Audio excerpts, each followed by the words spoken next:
नमो तस्से भगवतो अरहतो सम्मा सम्बुद्धस्स। मैं professor Ramesh Prasad, dean faculty of Shravan Vidya, Sampurnanand Sanskrit university Varanasi तथा general secretary Pali society of India Buddha series के इस 18वें एपिसोड के माध्यम से आप सभी श्रोताओं का स्वागत तथा वंदन करता हूं। एपिसोड नंबर 17 में बौद्ध दर्शन के गंभीर विषय प्रतीत्य समुत्पाद पर चर्चा शुरू हुई थी। बौद्ध दर्शन की जो धुरी है, जो केंद्र बिंदु है, वह प्रतीत्य समुत्पाद है। इसका सामान्य परिचय पिछले एपिसोड में कर चुके हैं। सामान्य परिचय के क्रम में देखा कि हमारा जो भव चक्र है, इस संसार में जो आना जाना लगा हुआ है, वह अकारण नहीं, एक से एक जुड़े हुए 12 अंग हैं, वही भव चक्र में बांधे हुए हैं, हमें मुक्त नहीं होने दे रहा है। वे 12 अंग हैं: अविद्या, संस्कार, विज्ञान, नाम रूप, सलायतन, स्पर्श, वेदना, तृष्णा, उपादान, भव, जाति तथा जरा मरण। ये 12 अंग, ये 12 निदान किस तरह एक दूसरे से जुड़े हुए हैं और कैसे ये टूटेंगे, इसको जानने के लिए इन 12 अंगों को जानना आवश्यक है। एक एक करके इन्हें देखते हैं। पहला अंग है अविद्या। अविद्या अर्थात विद्या का अभाव। तो पहले विद्या को देखते हैं कि विद्या क्या है। सा विद्या या विमुक्तये। विद्या वह है जो विमुक्त कर दे, केवल मुक्त नहीं बल्कि विमुक्त। यहां मुक्त के पूर्वे वि उपसर्ग है, जो पूर्णता, संपूर्ण के अर्थ में प्रयुक्त है। अर्थात संपूर्ण रूप से मुक्त हो जाना ही विमुक्त है। किससे मुक्त? दुख से संपूर्ण रूप से मुक्त, आवागमन से मुक्त, भव चक्र से मुक्त। ऐसी विद्या का अभाव ही अविद्या है। हम सब लोग जानते हैं कि हर व्यक्ति को एक न एक दिन मरना है, लेकिन स्वीकार नहीं करते हैं। इस नश्वर शरीर से चिपके रहते हैं, उसे छोड़ना नहीं चाहते हैं, उसे त्यागना नहीं चाहते हैं। धम्मपद में कहा गया है, परे च न भी जानंती मया मिथ्य माम से। अज्ञ लोग यानी जो ज्ञानी नहीं है, वे नहीं जानते हैं कि हम लोग इस लोक से चले जाएंगे। यहां भी विजानन्ति शब्द आया है, यानी विजानन्ति में पहले वि उपसर्ग का प्रयोग किया गया। जानन्ति का अर्थ जानना, सामान्य रूप से जानना होता है। विजानन्ति का अभिप्राय है संपूर्ण रूप से जानना, यानी अंतर बोध हो जाना। कहने का अर्थ है कि जब तक किसी वस्तु का यथार्थ बोध नहीं हो पाता है, उस वस्तु के वास्तविक स्वभाव को नहीं जान लेते हैं, तब तक वह विद्या नहीं है, वह व्यर्थ का ज्ञान है, अहंकार मात्र है, स्वयं के लिए कूड़ा समान है।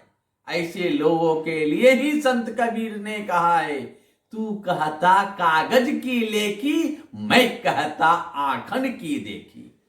आगे फिर वे कहते हैं, लिखा लिखी की है नहीं, देखा देखी की बात, यानी अनुभव की बात है।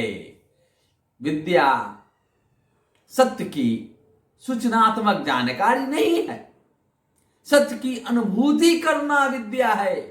यह विद्या हमें अंधकार से प्रकाश की ओर ले जाता है। तमसो मां ज्योतिर्गमय। ऐसी विद्या का न होना अविद्या है। अविद्या मोह अंधकार है जो वास्तविकता पर आवरण डाल देता है।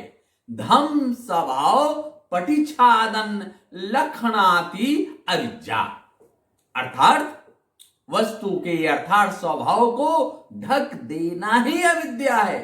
वस्तु का यथार्थ स्वभाव उसकी अनित्यता है, उसकी दुखता है तथा उसकी अनात्मता है। यम्पि अनित्यं तन्पि दुःखं यन दुःखं तदनत्ता, यानी जो भी अनित्य है वह दुखदायक होगा और जो दुखदायक होगा वह आत्मवान कैसे हो सकता है। लेकिन हम इसे स्वीकार नहीं करते हैं क्योंकि हमारे अंदर अविद्या है। फलतः हम दुख को सुख समझते हैं तथा अनित्य को नित्य समझने लगते हैं। यही अविद्या है।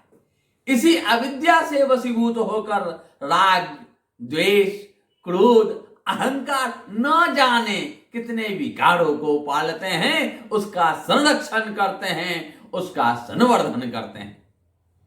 अब प्रतीत समुत्पाद के दूसरे अंग पर आते हैं। वह अंग है संस्कार। संस्कार से तात्पर्य कर्मों से है, केवल कुशल कर्मों से तथा अकुशल कर्मों से। कर्म 3 प्रकार के होते हैं, कुशल कर्म, अकुशल कर्म तथा उपेक्षा कर्म। जो अच्छे कर्म हैं वे कुशल कहे जाते हैं, जो बुरे हैं वे अकुशल हैं, और जो न कुशल है और न अकुशल है वे ही उपेक्षा कर्म है। उपेक्षा कर्म को निष्काम कर्म भी कहते हैं। कहीं से भी किसी से भी कोई अपेक्षा नहीं रहने के कारण ही ये उपेक्षा कर्म कहे जाते हैं। यहां न राग की अपेक्षा होती है न द्वेष की। अपेक्षा रहित, कामना रहित कर्म ही उपेक्षा कर्म अथवा निष्काम कर्म होता है। अभी हमने अविद्या को देखा है। मूल में अविद्या रहने के कारण उपेक्षा कर्म की विद्यमानता नहीं रहती है। ऐसी स्थिति में केवल कुशल कर्म की जाती है अथवा अकुशल कर्म। ये कुशल तथा अकुशल कर्म 3 द्वारों से किया जाता है। वे द्वार हैं काय द्वार, वची द्वार तथा मनोद्वार। जब काय द्वार से कोई कर्म करते हैं तो वह काय कर्म कहलाता है। जब वची द्वार से कर्म होता है तो वह वची कर्म होता है, और जब मनोद्वार से कर्म संपन्न होता है तो उसे मनोकर्म कहते हैं।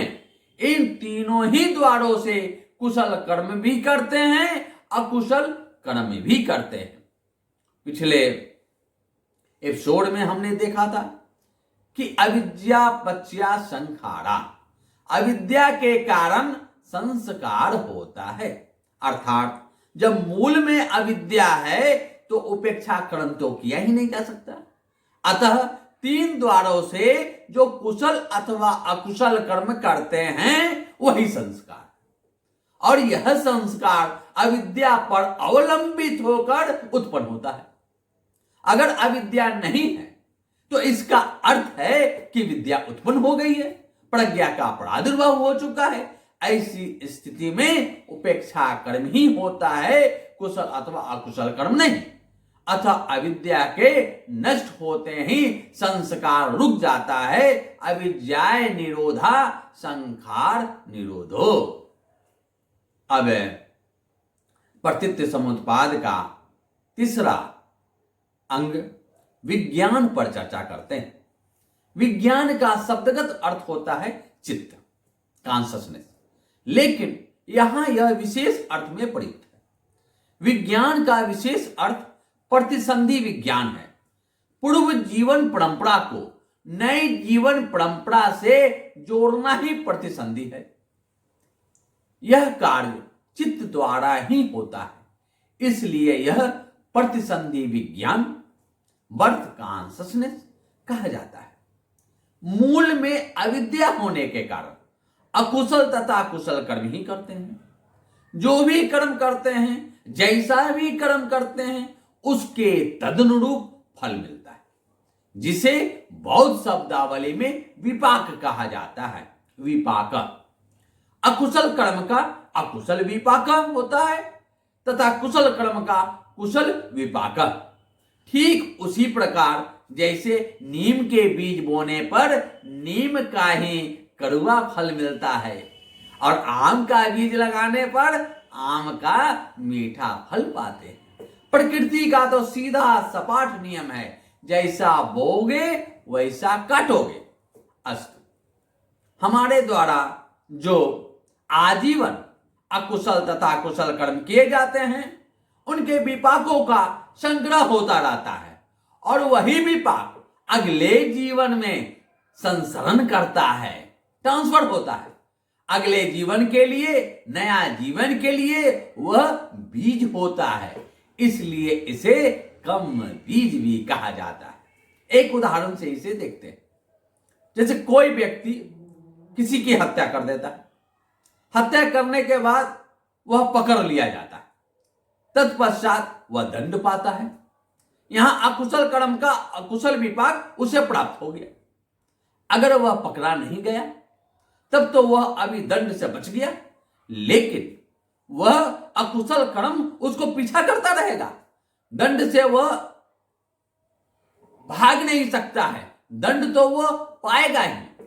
मान ले कि वह जीवन भर बच निकलता है, लेकिन जीवन के अंतिम क्षण में वही विपाक उसको इस जीवन से अगले जीवन में संसरण कराएगा। वही स्थिति कुशल कर्मों, कुशल धर्मों की भी है। कहने का अर्थ है कि जैसा भी हम कर्म करेंगे उसके अनुसार विपाक तो बनेगा ही। उसके विपाक से, उसके फल से हम किसी भी स्थिति में बचकर नहीं निकल पाएंगे। केवल उपेक्षा कम यानी उपेक्षा कर्म, निष्काम कर्म का विपाक नहीं बनता है, जिसकी चर्चा अभी संस्कार की व्याख्या करते समय अति संक्षेप में किए। उपेक्षा कम का विपाक इसलिए नहीं बनता है क्योंकि वह कर्म न तो राग से युक्त होता है और न ही द्वेष से। अड़हत के कर्म को उपेक्षा कम कहा जाता है क्योंकि अड़हत राग द्वेष को नष्ट करके ही, सारे अकुशल धर्मों को विनाश करके ही अड़हत को प्राप्त करता है।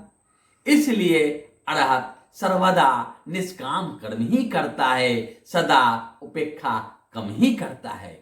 उनके द्वारा जो कुशल कर्म किए भी जाते हैं वे भी उपेक्षा भाव से ही युक्त होता है।